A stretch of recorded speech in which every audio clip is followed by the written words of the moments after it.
하나님 말씀 사도행전 20장입니다. 사도행전 20장 24절 말씀 한 절, 20장 24절 말씀 한 절만 합니다. 다 같이 합독합니다. 시작. 나의 달려갈 길과 주 예수께 받은 사명 곧 하나님의 은혜의 복음 전가하는 일을 마치려 하면은 나의 생명을 조금도 귀한 것으로 여기지 아니하노라. 아멘. 기도드립니다. 할렐루야. 성령님께서 감화감동하여 주사 저희들 하여금 온전히 인도되어지길 소망하고 하나님께서 입을 열게 하사 성령님의 음성이 선포되어질 수 있도록 듣는 귀와 보는 눈들이 복되게 하여 주시옵소서. 깨닫는 마음으로 풍성하게 하여 주시옵소서. 감사하고 예수님의 이름으로 기도드립니다. 아멘.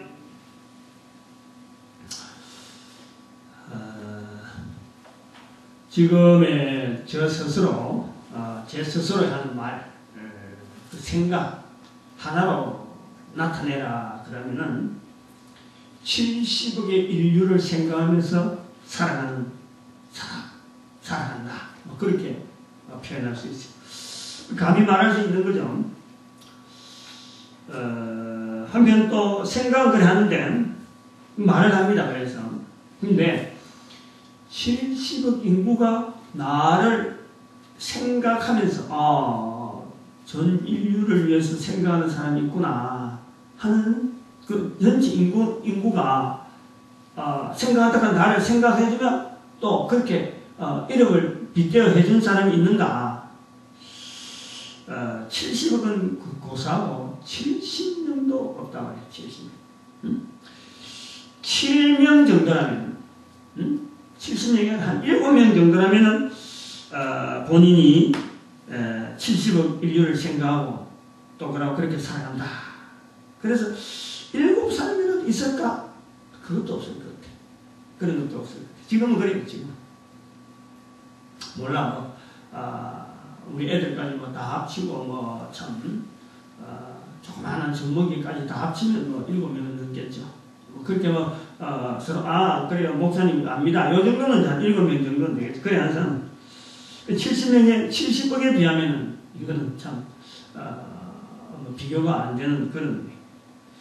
이 본문에서 사도 바울이 나의 달려갈 길과 주 예수께 받은 사명 곧 하나님의 은혜의 복음 전가하는 일에는 나의 생명 조금도 아끼지 않느니라. 그럴 때 모든 사람이 야 사도 바울이 말하는구나. 그래서 과연 사도 바울 같은 이름이 걸맞는 웅비한 말, 그 포부를 좀 남기는구나. 그래서 지켜보고 야 이거 지금 본문에 있는 사람들이 쫙 있을 것 같아요. 아주 단상에 서서 사도 바울이 힘차게 지금 밑에서 다 하고 막 이렇게 막 또 웅성웅성하고 막 야 이거 지금 과연 사도 바울 같다 하는 그런 큰 어떤 굵은 말 자체가 나의 달려갈 길과 이거는 사도 바울이 흔적을 자체로 우리가 사도행전까지 넘어오면서 또 사도 바울 통해서 그 편지를 남기는 여러 가지 그런 걸 볼 때 지금 거의 마지막 부분이니까 과연 사도 바울답다 하고 그 환경을 기대하고 기다 보면은 실제로는 그게 몇 명이 없어요.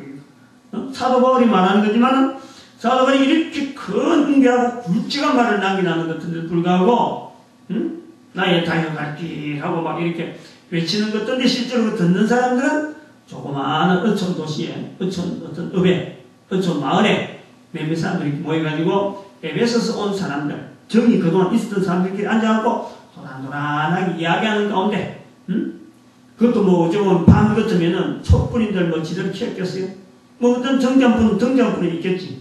등잔불을 켜놓고 서로 그 두런두런 이야기하는 그 말 속에 있대. 다시 말하면 나의 달려갈 길과 주 예수께 받은 사명 하고는 늘 듣는 사람은 설교서상에 들어서 야 저 말씀 아주 힘있고 이게 아주 막 많은 군중을 모아놓고 한 것 같은데 실제로 알고 보면은 조그마한 방에 냄새 쾌쾌하게 나오고 땀 냄새가 저리 있는 것도 나기도 하고 그런 속에 어두운 밤에 하는 말일 수가 있다. 여러 사람 아무리 많이 모아놔도 한 20명 정도 안팎에 이렇게 아주 그런 사람들끼리만 모여있는 자리에서 사도 바울이 하는 말이다라는 것을 우리가 본다는 것이죠. 70억 인구라 그럴 때 말이죠. 70억 인구는 말은 어마어마하게 많은 것 같은데 70억 인구가 살아가고 있는 이 어마어마한 이 삶, 어떤 달려갈 길, 이런 달려갈 길이 말이죠. 수많은 사람들이 달려갈 길 같으면 이 지구상에서 서로 부딪히는 게 있을 거 아니에요. 내가 달려가는데 저 사람은 달려간다. 그럼 나는 못 간다. 이래야 되는데 정체된다든지 여기 뭐 매일 가지고 다른 사람 활동을 못한다. 이런 게 아니라 70억 인구가 나의 달려갈 길을 계속 꾸준히 달려가고 수많은 인류가 달려가는데도 불구하고 서로 부딪히거나 정체되거나 나는 이제 앞사람이 있어가지고 길이 좁아서 몰려가지고 사람들이 너무 몰려가지고 못 간다든지 길이 없어서 못 간다든지 이렇지 않다.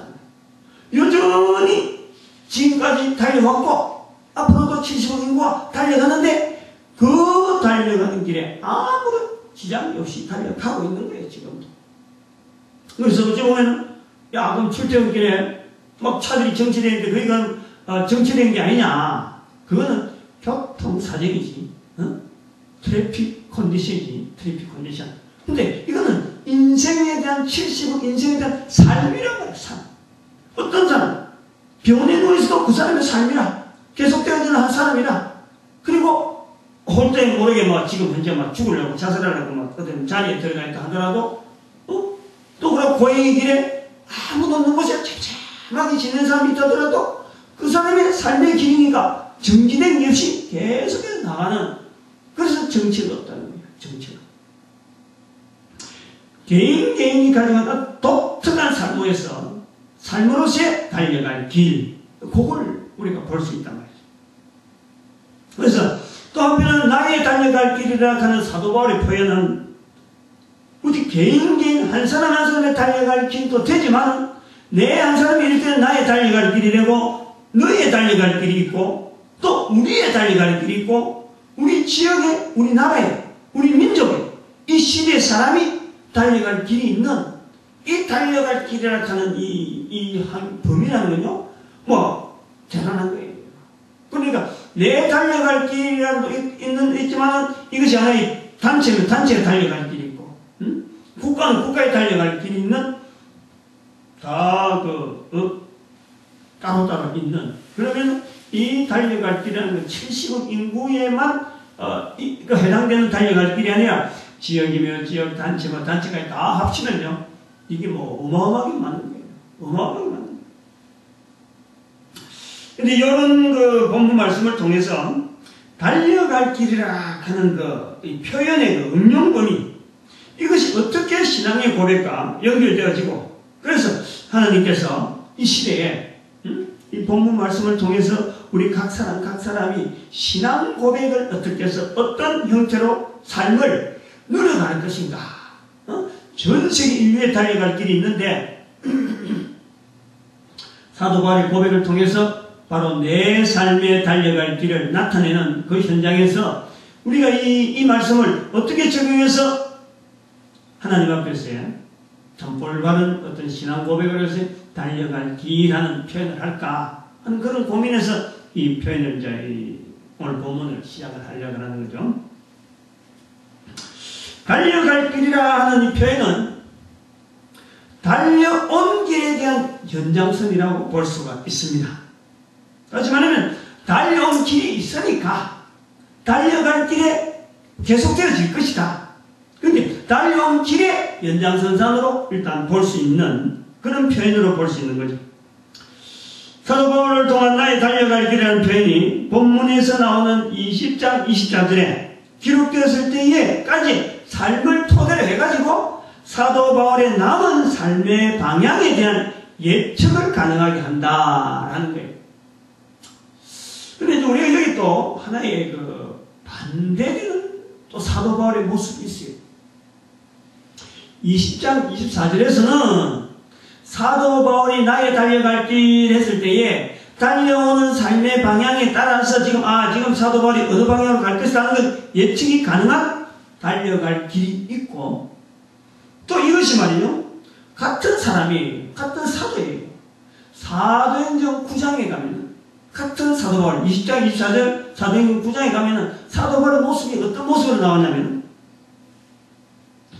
사울이 주의 제자들에 대하여 여전히 위협과 살기가 등등하여 대제사장에게 나아가 다메섹에서 여러 회당에 갈 공문을 청하니 이는 만일 그 돌을 쫓는 사람을 만나면 그 돌을 가면 교회를 말해요. 교회 다닌 사람을 만나면은 이러는 거예요. 물론 남녀하고 결박해서 예루살렘으로 잡아오려 함이라. 요 모습.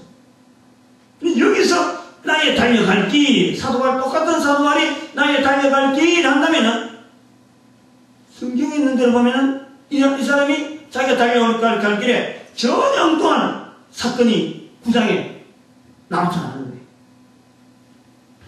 그 9장에서 나타나는 그 현장대로 자기가 삶을 통해서 오던 대로 나의 달려갈 길에서 내가 다메섹에서 가서 지금 이렇게 할 거다 하고 나갔는데 전혀 거꾸로 돼버려요. 거꾸로 된 거에 대해서 우리가 어느 정도 되느냐? 바로 그것이 거꾸로 돼가지고 박해하던 사도, 박해하던 사울이 바로 복음을 전하는 바울로 변화된 것이 오늘 여기 20장입니다. 그래서 같은 인물이지만 사도 바울 일대의 말, 나의 달려갈 길, 또 박해자 사울 일대의 나의 달려갈 길은 같은 삶인데도 불구하고, 한 사람의 삶인데도 불구하고 나의 달려갈 길이라고 말하고 하는 그 시점 자체가요, 이게 어찌 보면 아주 전혀 다른 어떤 결과를 나타날 수 있는 그런 말이 또 나의 달려갈 길이다 라는 표현에서 볼 수 있다.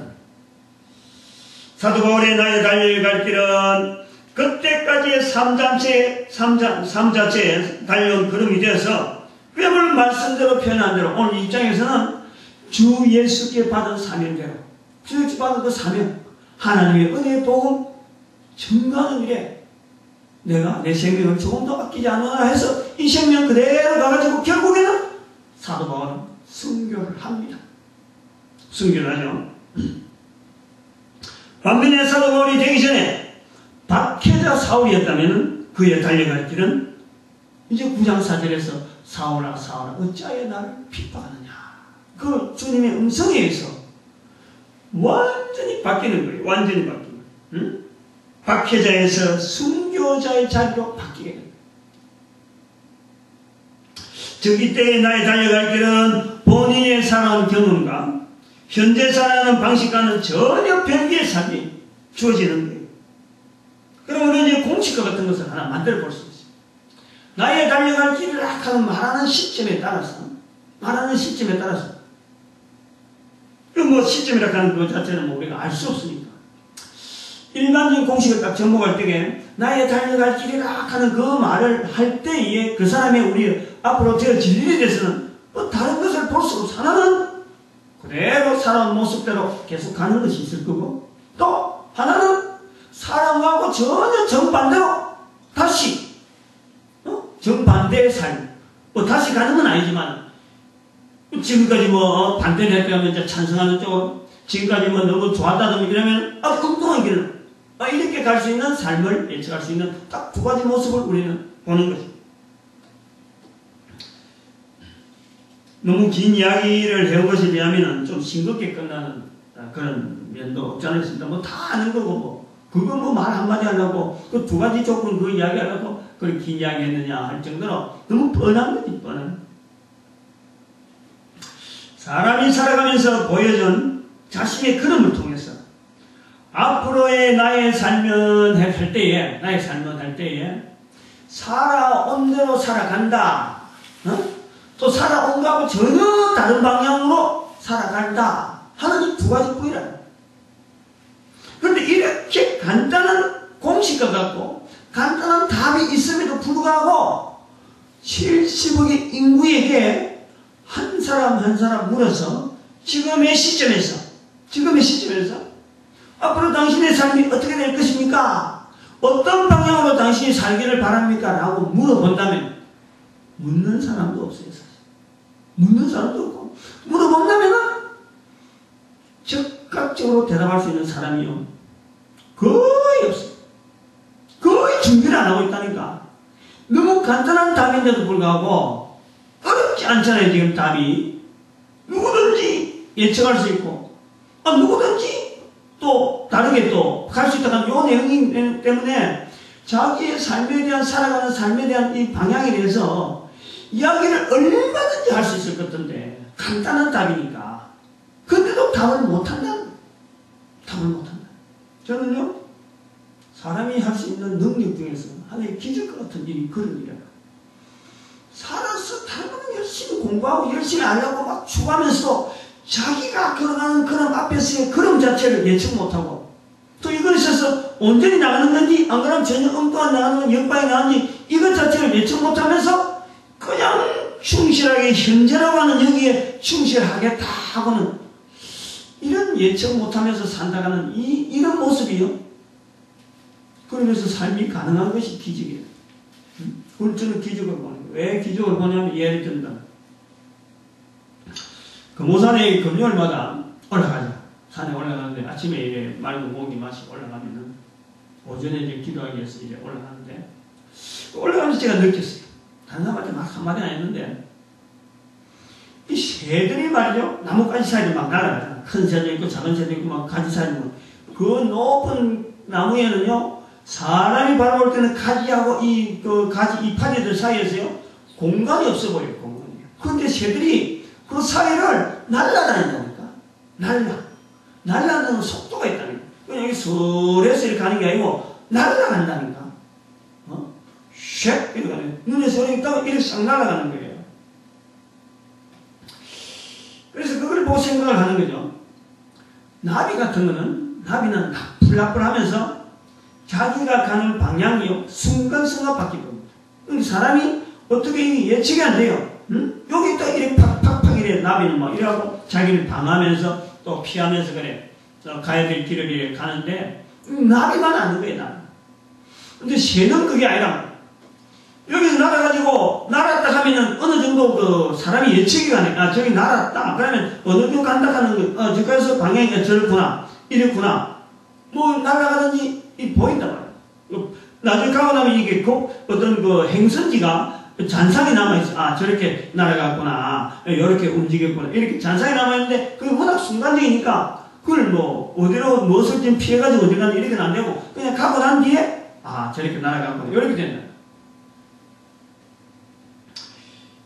근데 이제 그 신기한 것이 뭐냐니까 그 나무가지 사이를 날아가는 그 사이에서요 가지들이 많잖아요. 이파리들이 많잖아요. 근데 그 얼기설기되어 있는 이파리 같은 데 가지 같은 데를 이 새가 안 걸리고 출발한 데서부터 거의 일직선으로 거의 그죠. 이게 날아가다 뭐 꼬불꼬불 나가는지 나비처럼 이렇게 지 마음대로 가는 게 아니고 거의 가는 것이 일직선으로 포물선이 되더라도 잠깐 밑으로 쳐졌다가 올라가는 이런 모습이 된다.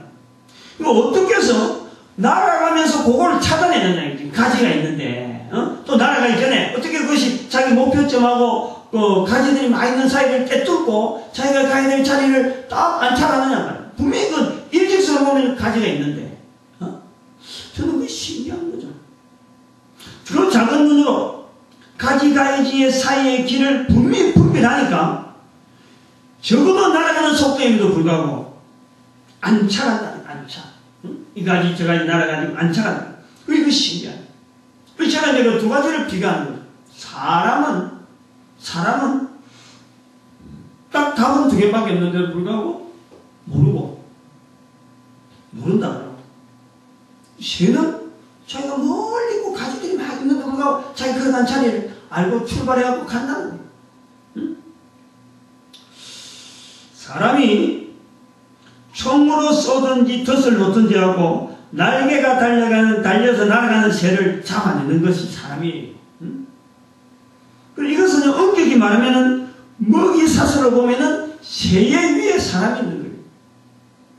사람이 새들보다 또 훨씬 능력이 많다는 거예요. 새보다 능력이 많으니까 날아가는 그 새를 잡아내는 거예요.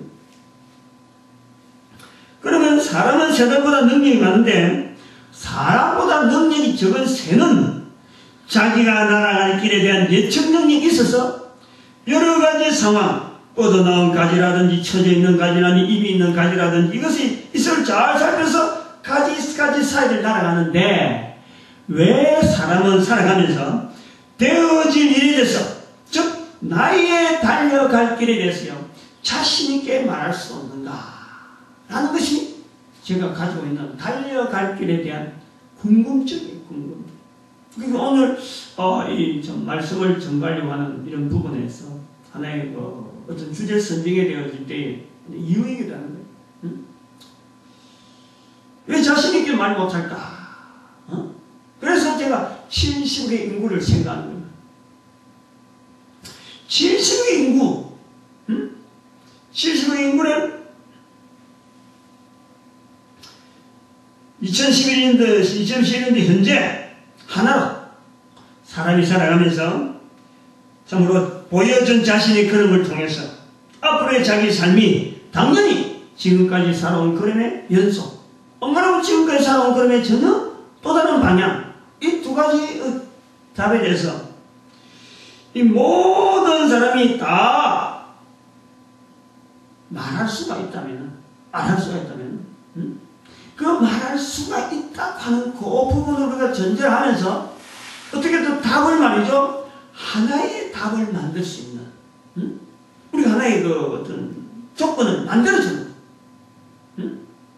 우리가 소위 말하면 우리가 그 교회라고 하는 이 고유한 하나님의 뜻에서 세워진 이 교회를 통해서 뭐 70억 인구가 뭐 알아서 살면 되지 하는 것보다도 70억 인구가 동일한 조건 속에서 동일한 사고방식을 해서 어떤 언어가 한마디 나와야 되고 그 동일한 언어를 성경에서 요구하는 모든 사람의 입이 예수를 주라 부르게 하는 어떤 명제가 교회에 있다.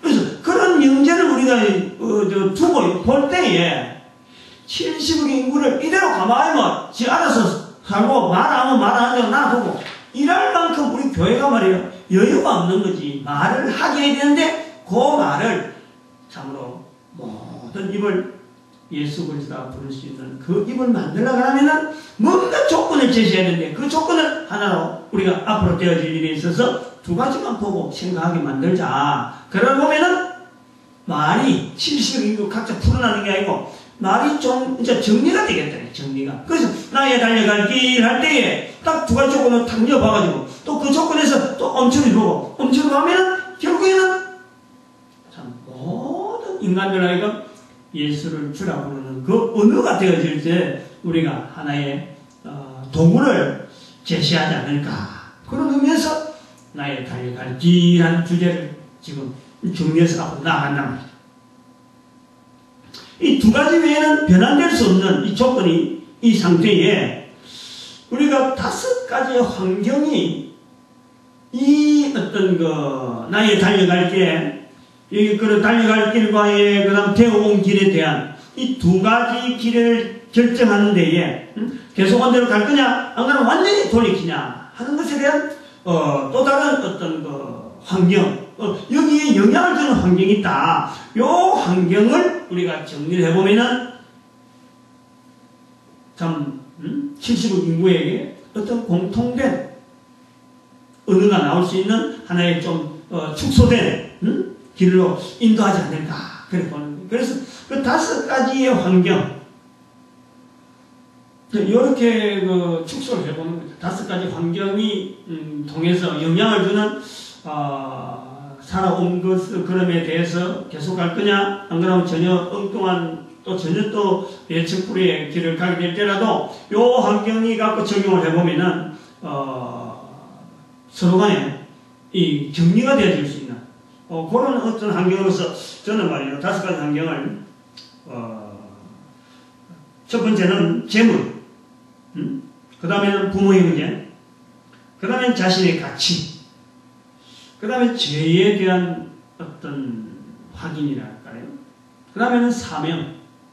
이렇게 5가지를 우리가 살아온 걸음에 비추어서 지금 이 시점에서 나의 달려갈 길이라고 할 때에 이 5가지 환경을 열에다 맞춰보면은 자기의 걸음 그 자체가 지금까지 살아온 걸음에 맞춰 갈 건지, 그대로 갈 건지, 안 그러면은, 돌이킬 수 있는 5가지 환경의 영향에 의해서, 자기의 방향을 예측해 볼 수 있는, 이런 거로 한번 본다는 거죠. 오늘은 그 중에 5가지 중에서 2가지, 앞에 2가지만 해야 될 것 같아요. 시간이 많이 가니까.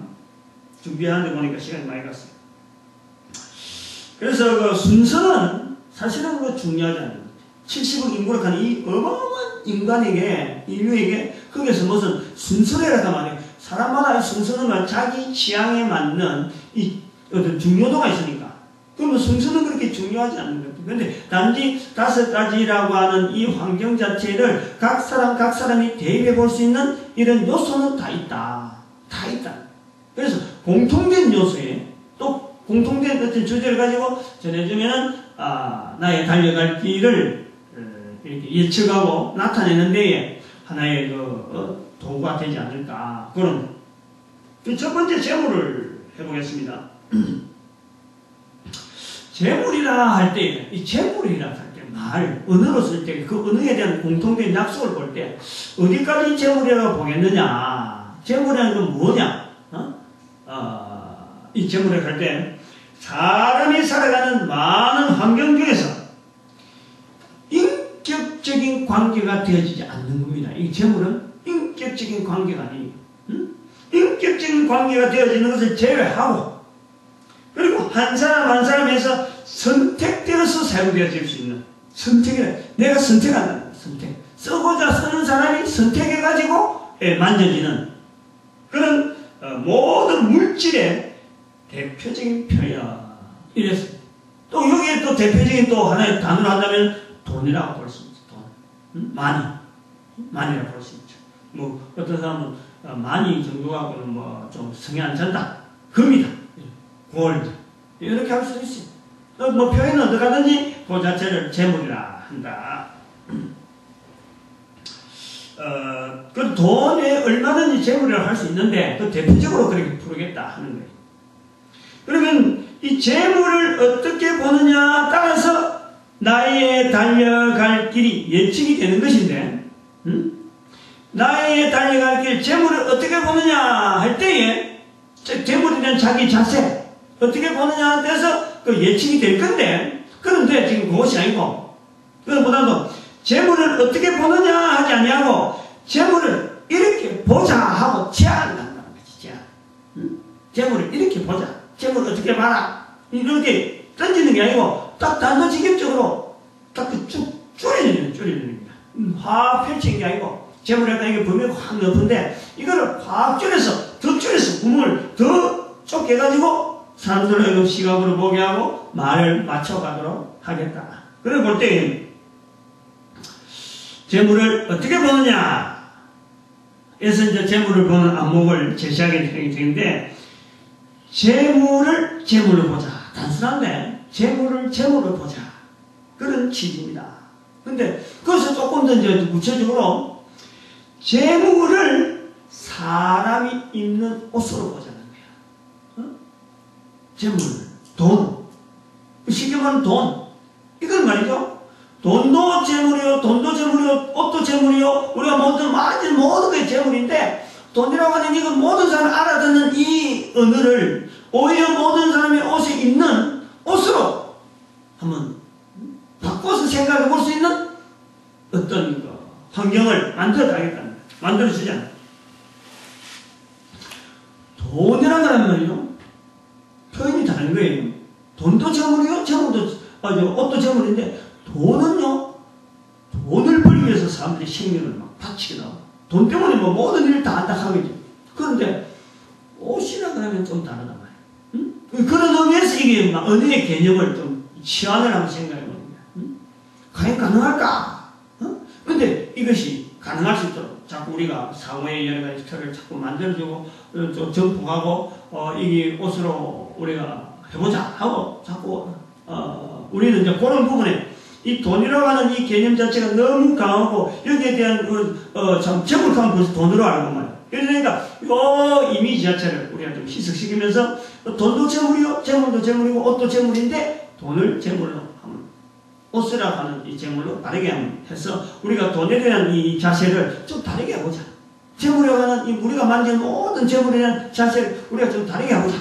그런 어떤 의미에서 옷이라고 하는 모든 사람이 다 가져야 되는 옷을 안 입는 사람이 있잖아. 다 가지는 것은 돈이나 옷이나 비슷한데 그러나 그 뉘앙스라는 건 전혀 다를 수 있다.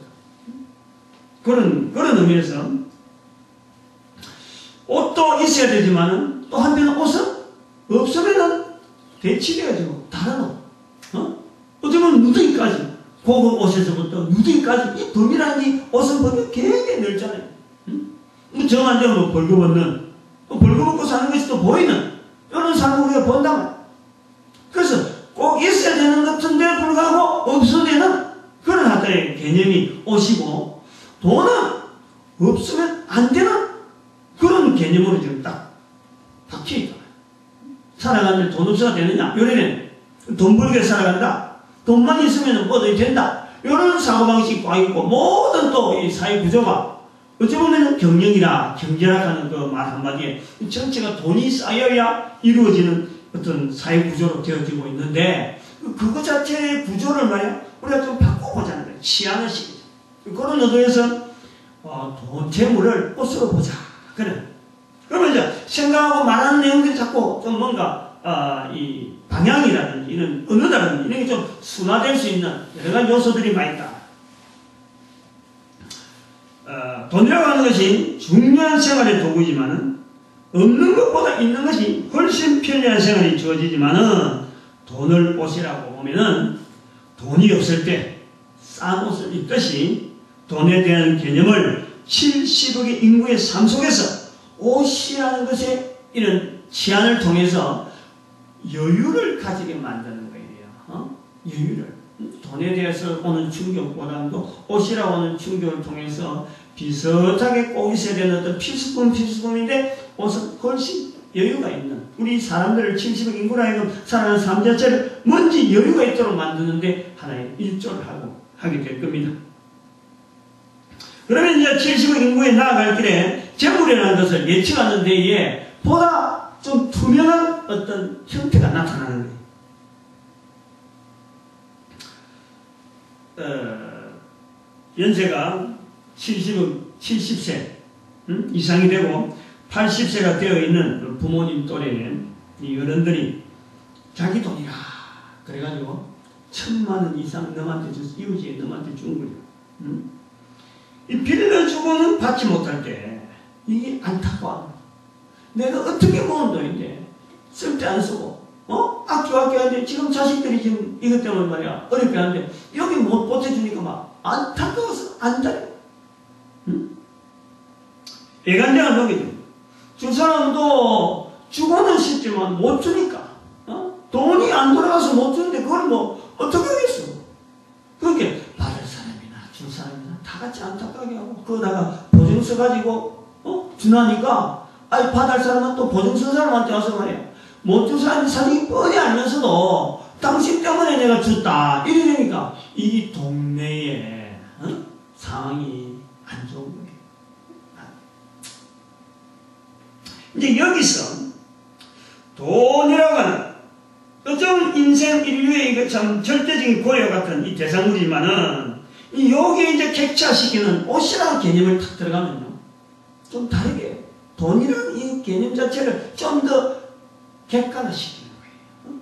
내가 쓰고 있는 이 돈은 내가 꼭 받아야 된다 하는 이런 이 자세에서 이제 조금 벗어날 수 있는 이제는 틈이 생기는 거예요. 다시 말하면 내게 있던 돈이 그래서 내가 다른 사람한테 빌려줬든지 사기당했든지 도둑맞았든지 그래서 남의 손에 들어간 것 내 손에 있다가 남의 손에 들어간 것 내가 입었을 때에서는 내 돈인데 내가 벗어서 다른 사람한테 주는 옷을 보면은 저 그때는 다른 사람한테 옷은 너한테 줄 수 있잖아요. 편하게 줄 수 있다는 거예요. 돈은 빌려줘가지고 받아내는 걸 생각하지만 옷은 그냥 줄 수 있는 거예요. 그러면은 내가 내 손에 있는 돈이 내 손에 있을 땐 내 돈이지만 이것이 다른 사람한테 갈 때는 내 돈이 아닐 수가 있다 하는 개념으로 발전이 될 수 있다는 거예요. 옷이라는 것을 생각하는 거죠. 돈을 생각할 때, 옷이라 할 때, 옷장에 넣어서 보관하는 옷이 아니에요. 이 옷은. 옷장에 넣어서 보관하는 옷이 아니라, 내 몸에 걸쳐 있는 내 옷. 그게 내 몸에 걸쳐 있을 적에는 내 옷이지만, 남의 몸에 걸쳐지면 그건 당연히 남의 것이 되는 거예요. 응? 요 발상의 전환이에요, 발상. 이 옷이 이제 돈의 개념, 재물의 개념. 그래서 내가 만지는, 또 내가 쓰여지는 모든 물질에서 대입해서 해보자는 거예요. 쉽게 되어지지는 않을 거예요, 쉽게 되지는. 응? 그렇다고 불가능하다고 단정지을 건 또 없다고 하는 거예요. 사도 바울이 여기에 대해서 분명히 표현합니다. 사도 바울이 고린도전서 4장 11절에 표현합니다. 바로 이 시간까지 우리가 줄이고 목마르며 헐벗고 매맞으며 정처가 없고, 사도 바울이 이 재물에 대한 이 자기의 모습을 보여주는 거예요. 배고프고 헐벗고 목마르고, 어떻게 보면은 지금 보면은 거지, 지금 보면 노숙자, 그런 삶을 우리가 나의 달릴 갈 길을 하는 이런 말하는 사도 바울이 살아온 삶이라. 사람이 코로 숨을 쉬면서 산다는 것, 반드시 돈으로 양식을 사 먹어야만 살 수 있다는 것은, 돈만 있어야 살아간다는 이 수식은요, 안 맞는 거예요. 헐벗고 굶주림 살아온 고백을 성경에 나타나고 있다.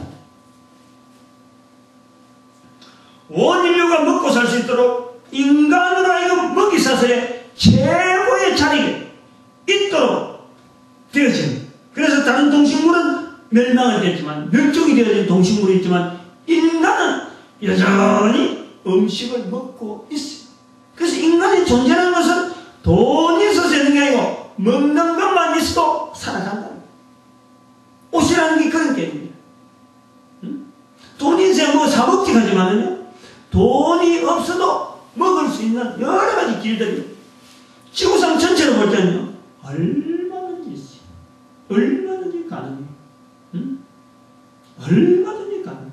그것이 돈이라는 것 때문에 사람들이 모아놓고 내 돈 가면서 이 음식을요, 하나의 무기, 상품, 돈으로 만들었을지, 이거를 내 옷이라고 하는, 이것이 우리 인류 전체의 어떤 공통된 어떤 아이디어로 된다면, 그 가정을 해야 되겠지. 설정을 해놓고 해야 되겠지. 이 돈이라고 내 거는, 내 돈은 반드시 저축이 돼야 되고, 내 돈은 계속 쌓여야 되고, 다른 사람, 없는 사람한테 이것을, 베풀 때는 힘으로, 양식으로, 근력으로, 막 이렇게 베푸니까 그런 것이 하나의 무기가 돼서 그렇지. 하나님께서 인간을 만드셔가지고 그 속에서 가장 높은 어떤 위치에 무기사슬의 최고의 자리를 올려놓았던 이 인간은 돈이라는 것이 없어도 얼마든지 무기가 주어질 수 있고, 얼마나 살아갈 수 있는 이 환경이 우리 인간에게 주어져 있었던 거예요. 그것이 지금 깨져 있는, 즉 정상에서 벗어난 비정상에서 우리가 다 살아가고 있는 거예요. 이 비정상의 상태를 정상으로 돌리려고 하는 데에 필요한 개념이 바로 돈에 대한, 옷이라고 하는 부분에 접목해보는 그 환경을 우리는 제공해보자 하는 그런 내용입니다. 돈도 내 손에 있을 때 내 것이지만은, 이것이 내 손을 떠나는 돈은 옷을 주는 것처럼 빌려줬든지 사기당했든지 도둑맞았든지 뭐 어떤 형태로서 어쨌든 내 돈을, 내 형편을 떠났다. 그러면 사람들이 내 옷을 입던 옷을 내가 너한테 줬다. 이렇게 되어지면 못할 건 없잖아요. 응? 안 될 건 없잖아요. 어차피 나간 돈이 돌아오기 힘든데, 그것 때문에 내가 이를 갈고, 그것 때문에 내가 보내는 시간은 오히려 그 돈이 어쨌든 간에 사회의 한 방편에서 뭔가 돌아가는 데에 쓸 건데, 물론 뭐 훔친 사람이나 이런 사람도 그 돈 자체를 써가지고 뭐 흥청망청하게 보내는 그런 삶을 또 보내는 그게 올바르게 못하 내가 쓰면 더 잘 쓸 건데 하는 건 비교되겠지만, 그러나 내 손을 떠난 이상에는 그것이 귀엽고 내게라고 내가 막 이를 갈고 그렇게 막 온 동네 사람들이 서로 막 정을 하고, 정을 끊고, 또 나라와 나라 사이는 어떤 그거를 더 획득하려고 막 전쟁을 하고 막, 비싼 무기를 막 아주 치명적인 무기를 해서 상대방을 공격하려고 막 무기 개발하고, 요래한다는 것이 우리가 뭐가 보다 더, 이 재물이라고 하는 돈이라고 해서 극복할 수 있는 어떤 그 환경을 제공하는 돈을 극복해서 돈을 자꾸 모아내느냐? 안 그러면 돈을 다른 방향으로 생각해서 이걸 우리가 온 인류가 보다 긍정적으로 살아갈 수 있는데 우리가 공유할 수 있는 이런 그 단어를 우리가 쓰게 만든다면 우리도 어떤 게 있어 낫겠느냐? 분명히 돈이라는 개념은 이거는 지금에 있는 개념보다는 하나의 내 손에 있는 것은 다른 사람한테 넘어가면은 그것은 내 손을 떠난 거니까 내가 잊어버리자. 그렇게 하는 것이 건강한 부분이나 보다 사회가 건강해지는데 분명히 좀 영향이 더 많이 가겠다. 그건 확실하다고 봅니다. 지금요, 내가 가진 돈, 내가 지금 가지고 있는 돈은요, 내가 지금까지 살아온 만큼의 삶의 하나의 그 어떤 표시입니다. 그만큼 살았다는 거지. 그걸 한 사람한테 줘버리면은 살아온 것만큼의 대가를 지불하는 거예요. 나가면 오늘 나는 살고 있고 돈은 내한테 있다가 다른 사람이 가야 되니까 가는 거예요. 그게 내가 지금 하나 있다가 그 돈이 다른 데를 갚아냈다. 그러면 내가 살아온 것에 감사하고 내가 이만큼 살아온데 가서니까 더 가져 있으면 내한테 해가 되기 때문에 이것이 다른 사람들이 가야 되는 시기가 됐구나. 그처럼 거예요.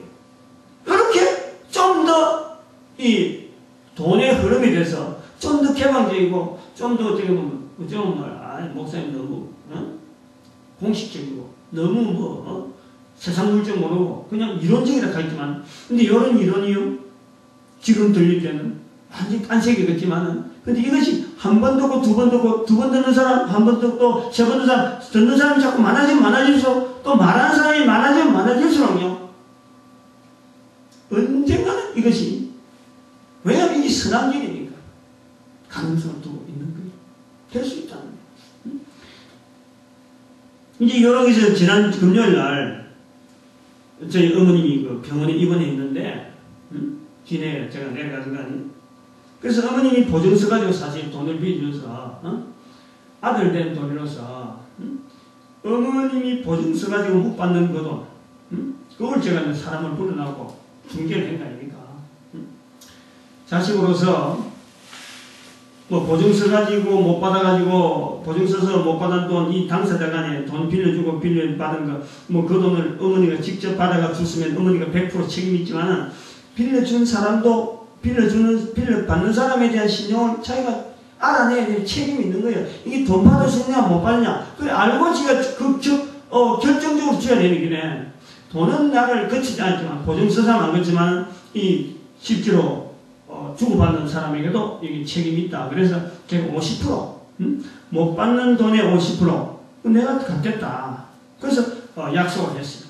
그래서 사람들이 먼저 하면서 못 받는 사람은 내가 못 받아서 막 쩔쩔매고 말이야. 이런 거 속에서 막 답답해서 막 쩔쩔매는데 주는 사람도 못 줘서 또 쩔쩔매고. 그리고 또 보증 쓴 사람은 어머니 병상에 있으니까 그걸 이야기할 때 못 들은 거지.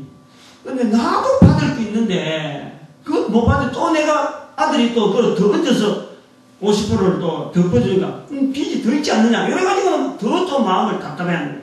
이 노인들이 답답해하는 거야. 좀 안타깝긴 안타깝냐. 그래 내 마음의 중심이 우선간에 이 거래관계에서 보증 선고된 책임을 이거는 지어야 되는 거니까 그래서 아들이 대신 지어주는 거고 그 다음에 연세 많으면서 그런 돈에 쩔쩔매고 있는 것이 내가 너무 안타까웠고 해서 그런 말을 했어요. 마치 그 채무자가 교회 다닌다 그러니까 요런 때에 성경의 말씀대로 사도 바울이 내가 빚진 자로다 하는 그 빚진 그 마음이 어떤 건지를 분명히 알고 하나님 앞에 우리가 빚졌으니까 복음에 이 빚진 모습을 가지고 돈 수천만 원에 빚진 그 내용을 가지고 만약에 복음을 전할 때 사람 만날 때마다 참 예수 이름을 전하려고 하는 그 자신만 되었으면 당신은 얼마든지 그 돈에서 회복될 수 있는 가정이 평안되어지고 참으로 복된 식구들이 살아가는 이 모습을 볼 거다.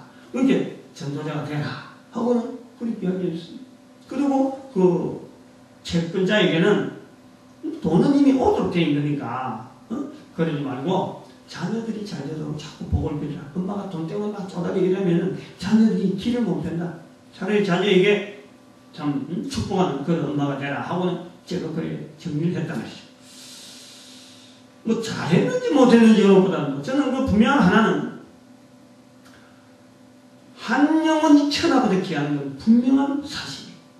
그 천하보다 귀한 영혼이 돈 몇천만 원에 자기 인생을 바친다. 자기 인생에 대해서 그 뭐 쩔쩔매운 이런 모습은요, 나는 너무너무 안타까운 거예요. 그건 절대 인간의 모습이 아니라 인간을 지으신 하나님은 돈 몇천만 원에 자기 인생의 어떤 모든 시간을 다 바쳐가는 것은 결코 지원받은 인간의 자리가 아니다. 그리고 그 한 영혼이 천하보다 귀하다고 하는 그 자세를 가지고 한 사람의 전도자가 되어서 세상에 나가는 그 전도자를 만드는 데에 돈 2천만 원, 3천만 원 든다 그러면은 돈이 그렇게 2천만 원, 3천만 원 든다 그러면 그 사람을 만들어요.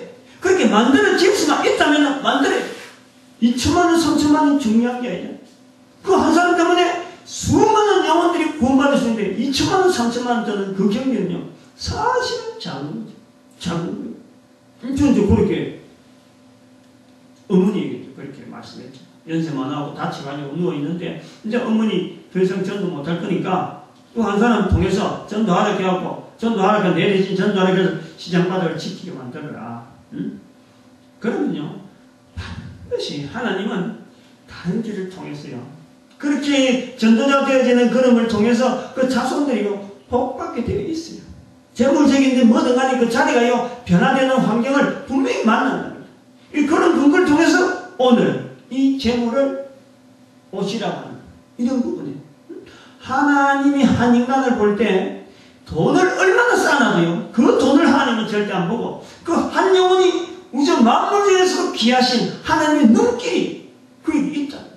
그런 측면에서 이 재물을 결국은 우리가 다루고 있는 모든 재물을 하나의 옷으로 대표적으로 볼 수 있는 그런 시각을 우리가 통해서 우리 인류 70억 인구가 가는 방향을 예측할 수 있도록 만들어보자 하는 데서 이 옷이라는 재물이라는 제목을 환경변화의 하나의 보고 말씀을 합니다. 두 번째, 부모 형제라 하는 이 환경.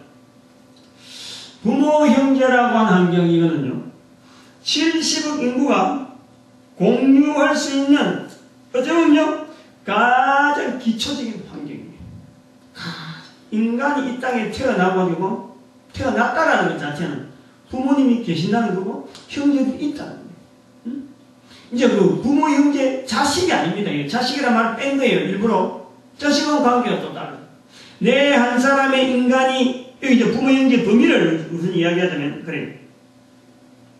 인간 개인의 삶의 가장 기초적인 환경이면서 개인의 표현이 되어진 한 사람으로서의 주체는 분명히 인정하지만 그 사람의 의사와는 전혀 관계없이 주어지는 환경이에요.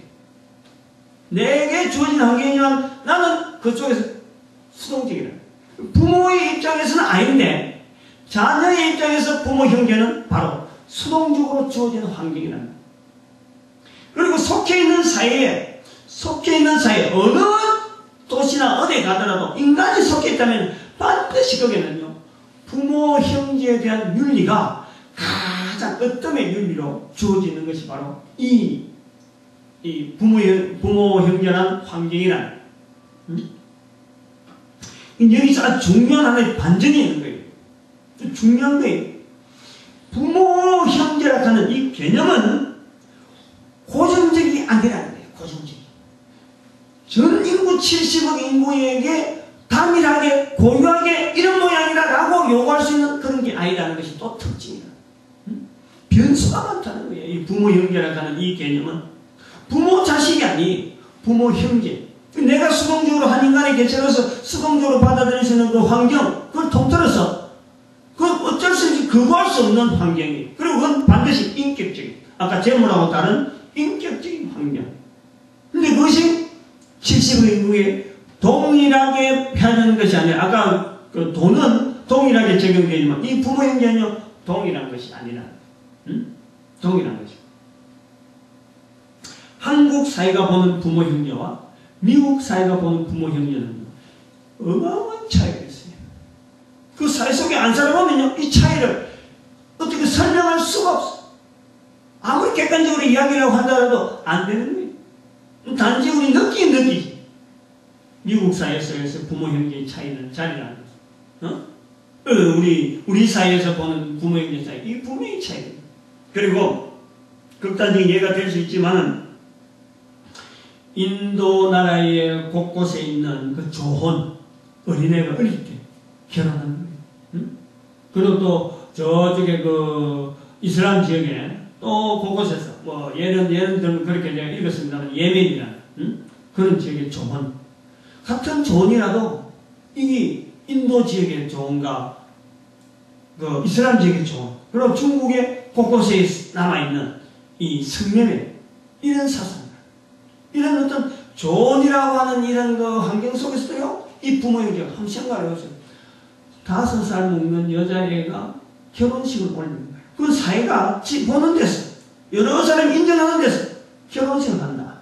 그런 사회에서 자라는데 그 남편 될 사람이 나이 차이가 지금 20살, 30살, 이건 예상. 그 버젓이 13살, 15살 먹는 어린애 같은 아내를 남편이라고 30살, 40살 되는 남자가 옆에 아주 뭐 편안하게 태연하게 그렇게 서가 있다는 거예요. 사진으로 찍혀 있다는 거예요. 이런 것이 좋은데, 그것은 이 부모 형제라고 하는 이 사상은요, 이거는 우리가 보는 거하고 전혀 다른 개념이 다른 거예요. 그래서 이것이 이런 그 어떤 사회적인 환경 요인 때문에요, 그 사회가 구성하고 있는 전반적인 시스템이요 다르게 바뀌어요. 동일한 결혼 문화가 유지된다 하더라도 또 한편은 시대의 변화, 같은 한국에서도 시대의 변화가 또 세계적으로 문화적인 이동, 이런 요건으로 해서 부모 형제 환경이요 변동이 옵니다. 나이가 60이죠. 제가 60.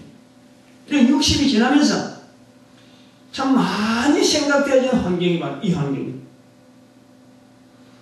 제가 마저로 태어나가지고 5남매 마저로 태어나니까 이 부모 세대에 대한 이 내용이 동생들이 아무리 뭐라 이야기해도 오히려 생각 자체는요 부모의 생각을 많이 영향을 받는 거지 동생들의 이 대화에 대해서는 영향을 안 받는 거예요. 어릴 때부터 늘 부모가 직접적이고, 그럼 외가 쪽이나 이쪽에 볼 때 친가 쪽으로 봐더라도 형제들이 많은데도 내가 제일 높으니까 뭐 거의 뭐 내용에는 한 사람 정도밖에 없으니까 친족에서 멀리 있는 사촌이 형이 한 사람 있지, 그 많은 이 참 옛날에 5남매 6남매 막 낳고 할 때도 내가 제일 맞아. 그럼 이 생각들을 많고, 더구나 교회 와서 이 여러 성경을 보면서 여러 가지 성경 속에 있는 이 가족 관계에서요, 저는 늘 맞이에 대한 이 걸음과 동생들이 맞이에 대한 이런 모습들을 늘 관계를 맺고, 그래서 부모들이 사회적 생활 속에서 말하는 이런 말을 많이 했기 때문에, 많이 들었기 때문에, 그런 속에서 늘 내 나름대로의 한 60년 전, 한 4, 50년 전의 생각을 가지고, 아, 맞이는 이렇게 하는갑다 하는 것을 생각해 오던 삶하고, 지금 60년, 나이가 60대 가지고 바라보는 부모, 형제 관계에서는요, 생각해, 어릴 때부터 생각하던 그 고정되었던 그 고착되는 그 개념이요, 그게 안 맞다는 거예요. 안 맞다는 거예요. 그 개념으로 보면은 전부 다 부딪히는 거예요. 부딪히는 거예요. 부모님, 부모님대로, 형제는 형제대로, 자매들은 자매대로, 이게 지금 자라오면서 되어지는 이 변화된 이 어떤 개념에서 나는 어릴 때부터 고착되었던 그 개념을 아까 찾아내면 전부 다 부딪히는 거예요. 안 맞는 거예요. 내가 그것 때문에 고민을 많이 하는 사람이에요. 응? 맞아요. 우선 그 아들, 딸 구분 없이 나아가는 사회가 형성되었어요. 글쎄, 60년 지나오면서 그래. 부모 재산, 유산이 자녀들에게 평준화돼서 넘어갔어요. 법적으로 그렇게 했다는 거예요. 어느 날, 내 어릴 때는 그렇게 안 됐는데, 그런 건 그렇게 큰 생각은 안 했는데, 그렇게 변화되어 가는 거죠. 변화되는 것은 다른 형제에게 영향이 주는 거죠. 엄마의 성이 자녀에게도 사용되도록 지금 되어가고 있는 거예요. 부모님의 생각도 자녀, 장남에게 몸을 맡기는 옛날에 내 어릴 때는 나는 당연히 부모님은 내가 책임진다 하고는 항상 거기다 맞춰서 생각하고 많이 했는데 지금은 부모님조차 뭘 꼭 장남에게 가냐 그만 내 편하기 좋다 이런 스타일이에요. 그게 안 맞는 거예요.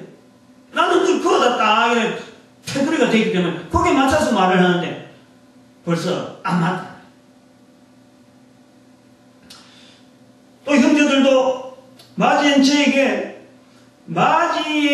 보여야 될, 형제들이 마지에게 보여야 될 그 자세는 나는, 동생들이 요래야 되는데 하고 바라보고 앞서간 이래 걸음들을 나는 그렇게 비교하고, 저 사람은 저렇게 하는구나. 나도 저렇게 해야지. 동생들이 요렇게 해야지. 이렇게 보고 있는데, 마지에게 자기들이 해야 될 자세보다도 자기들이 마지에게 요구하는, 오히려 요구하는 쪽에 이 성향이 더 짙은. 그리고 실제로 맞이로서 물질적으로 후원해주지 못하는 60년 동안의 인생을 평생 항상 부모하고 이런 형제들 간에 물질을 대주는 보다도 어떤 울타리 저들이 생활하는데 내가 맞이로서 부모들이 미처 못하는 또 내가 먼저 알고 내가 먼저 깨달은 또 지식으로서 내가 해줄 수 있는 울타리가 뭔가 하는 그 울타리만 생각했지 실제로 거기에 물질 주는 건 생각 못했는데 동생들은 물질을 달라 이거지. 물질 안 주는 그런 맞이로서는 필요 없다는 거예요. 필요 없다는 거예요. 또 그런 것도 격리되어지는 이런 그 현상들 그게 이제 부모 형제에 대한 지금 시대를 못 따라가는 하나의 공황적인 그런 걸 보는 그러면 쟤만 그렇게 했느냐 쟤만 그렇게 했느냐 지금 시대의 장남이라든지 지금 시대의 뭐 가족관계에서 어떤 관계에서 서열이 어떤 때는 그 사람이 생각하는 지금 서열의 어떤 상황 속에서 보는 사회적인 여러 가지 자기가 받아들이는 문화적인 흡수가 있잖아요. 근데 이것이 사회가 진행될수록 자기가 생각했던 그 개념하고 자라오는 세대 속에서의 그 개념하고는 분명히 차이가 있다. 저는 그걸 이야기하는 그런 정해진 부모 관계 자체는 정해지는 부모 형제 관계는 정해지는 건데 여기서 생각하고 받아들이는 그 사회적인 환경 요소예요. 너무 이거는 자꾸 변화되고 딱 이거다라는 것을 말할 수가 없는 거예요. 그래서 나이가 이제 60이 되면서 지금 6월 첫째 주잖아요. 6월 첫째 주. 사실 그러한 개념들이 정립이요. 6월 달에 됐어요. 이거는 더 이상의 그 60이라고 하는 이 인생을 보낸 하나의 인격체잖아요. 60이라는 세월이 지나면서 왜 60이 환갑이고 왜 61살부터 다시 새로운 어떤 새 출발하는 어떤 날로 잡는가 할 때는 이 정리라고 합니다.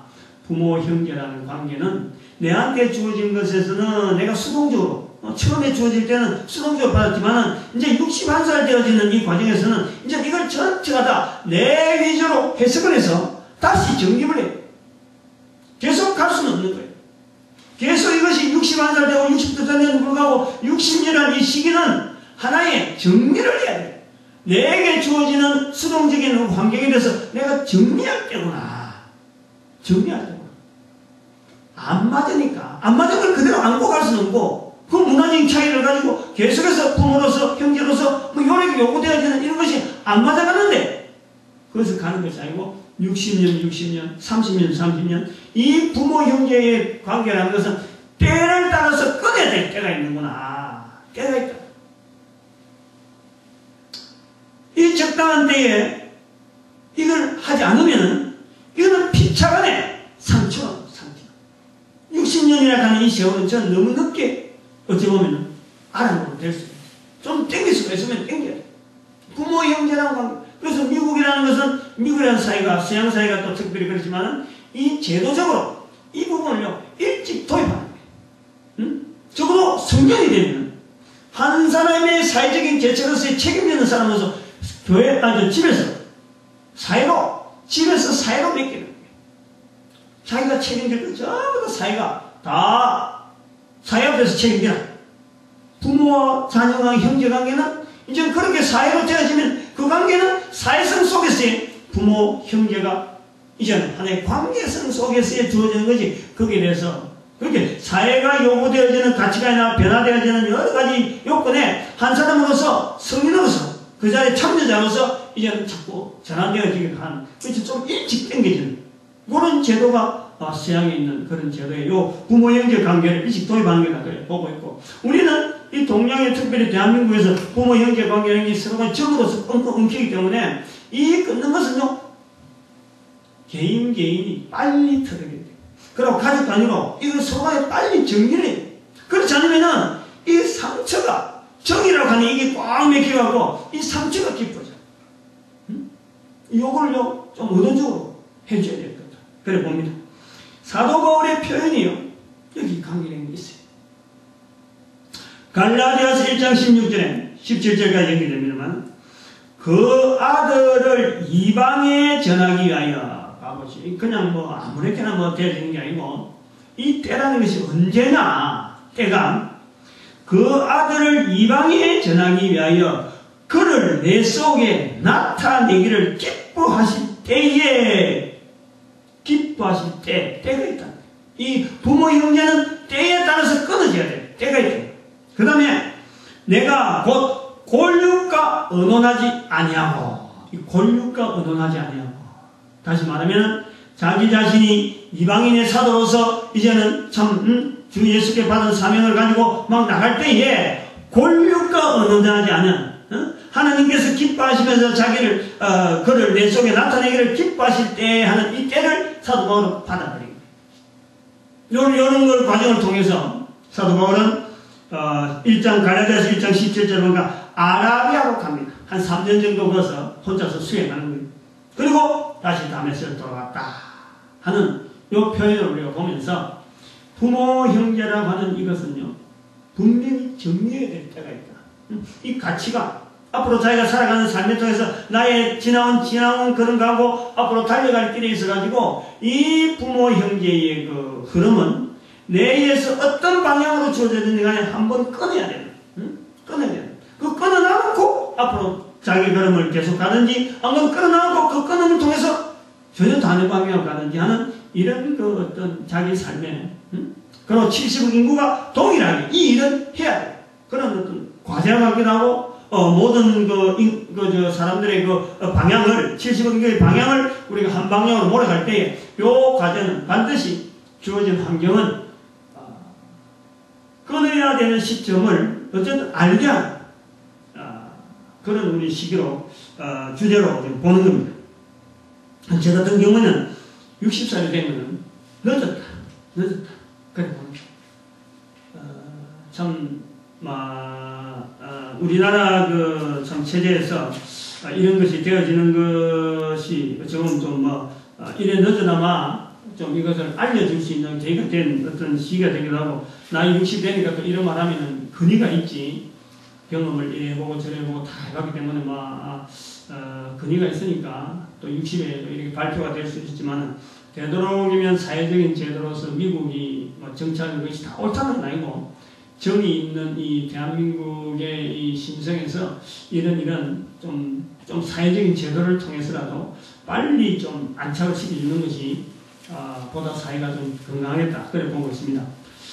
인생 60이 된 시점은 분명히 분기점이 될 수 있는 나이입니다. 그래서 그리고 61세가 되면 다시 시작되는 인생을 우리가 받아들이는데 지금까지의 살아왔던 환경, 주어진 환경, 재물이나 부모 형제 이것이 이제는 더불어 살아가는 이거는 더불어서 이런 것이 같이 있음에도 불구하고 지금까지 살아왔던 환경에서 이제는 달려갈 길에 대한 어떤 삶, 61세를 가는 이 환경은요, 무엇이 금방 다가왔습니다. 뭐냐면 죽음이라는 게 금방 눈앞에 와 있는 거예요. 20살이 아니고 30살이 아니라는 거예요. 61살에 가는 이 환경에서 볼 때는 죽음이라는 것은 아주 가깝게 와 있어요. 그런데 이 죽음을 두려운 것이 아니고 기다려지는 관문, 하나의 과정으로서 달려갈 길로 우리가 주어지는 거예요. 달리는 선수가 결정점을 향해서 질주하듯이 앞에 나서 달려가듯이 죽음, 우정 인생의 육신의 장막을 걷는 이 결승점, 이 결승점을 향해서 달려가는 모습, 그것이 주어지는 것이 61세 이유다. 저는 그렇게 정의하고 싶어요. 재물과 그 다음에 부모 형제 이런 것에서 어찌 보면은 인생 살아가면서 벗어날 수 없는, 하나는 뭐 객관적이지만은 그 내가 선택하는 어떤 물질적인 관리, 또 하나는 나는 전혀 어떤 그게 뭐 관계되지 않는 어떤 내가 선택할 수 있는 어떤 요건 없이 내한테 주어진 부모 형제, 그걸 통해서 적당한 때가 돼서 끊어놔가지고 61세에는 오직 하나, 달려가는, 뭐 죽음을 향해 달려가는, 달려가는 그 나이가 연령이 지금 61세다 그래 보는데, 그러므로 기존에 주어진 환경, 재물, 부모 형제는 이제 전혀 다른 환경에 주어지는 아주 객관적인 사실로만 놔둘 수 있는 거예요. 전에는 정의에 의해서 어떤 부모니까 어떤 형제니까 해서 그것 때문에 자꾸 어떤 관계성 때문에 갈라가요. 이제는 하나의 개체, 저런 사람, 한 인격이 형성되어질 때 나라고 하는 사람을 통해서 이제는 형성되어지는 그 어떤 부분, 그건 인정하면서 내가 더 이상 그 관계성 때문에는 영향을 미치지 않을 거고, 또 그런 관계 때문에 내가 영향받지 않을 거다 하는 그에 대한 선을 끊는 거예요.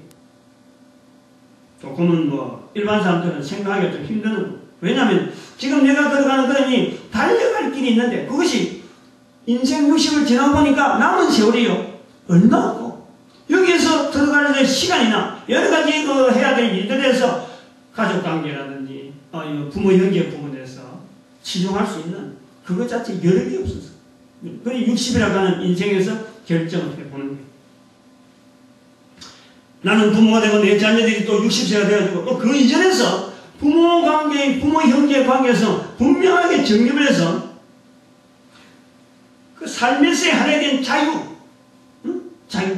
우리가 굴레를 벗어난다 하는 어떤 볼 때 결혼이라고 하는 것은 한 인간이 가정에서 이제 독립된 자기 가정을 꾸린다 하는 이런 걸 우리가 볼 수 있는가 하면은, 자기 삶에서 달려갈 길을 향해 달려가는 어떤 때가 되어지면 그때는 이 부모 형제라고 하는 가정에서 벗어날 수 없는 부모 형제 이 가정도 벗어나는 하나의 자유, 그런 때가 주어질 것이다. 그래서 자아의 새로운 발견을 통해서 모든 인생들이 궁극적으로 달려가는 이 죽음 앞에서 이 부모 형제에서 틀에서 벗어난 모든 인간들이 하나님을 향하여 달려간다 하는 그 자세를 가지고 뭐 그냥 뛰어갈 수 있는 그 70억 인구를 공통된 어떤 꼬린점을 향해서 몰아갈 수 있는 그런 어떤 환경 제안으로서 이 부모 형제에 대한 이 환경을 우리가 어떻게 극복하면 좋을까 하는 것을 한번 제안해 보는 거예요. 이런 표현들이 우리가 자주 사용함으로써 결국 우리가 지향하는 것은, 인간이라는 것은 하나님께서 우주 만물 가운데 가장 높은 먹이사슬 위에 둔 이유가 뭐냐, 하나님을 나타내기 위한 그 하나의 환경으로서 우리에게 주어진 이것을 막 충실하게 살아가는데, 우리의 언어들, 부모 형제라든지 또 주어진 모든 환경이나 모든 것 자체를 딱 그거다 쏟았다 할 때 그것이 올바른 인생의 삶이 아니겠느냐. 그러면 70억 인구가 다 만약에 그런 목표를 가지고 그런 그 중심을 가지고 산다면 70억 인구에 가려가는 방향 자체가 분명한 거예요. 분명한 거예요. 눈에 확 드러나겠지. 지금은 뭐 어떻게 될지 모르는 환경이지만 이런 환경을 조금 좁혀주는 이런 일들이 바로 우리 교회가 해야 되지 않겠느냐. 그런 취지에서 오늘 나의 달려갈 길 말씀을 가지고 두 가지 제목을 했습니다. 이 일에 참 쓰임받기를 간절히 바라는 그런 귀한 인분들이 많아지기를 간절히 바랍니다. 기도드립니다.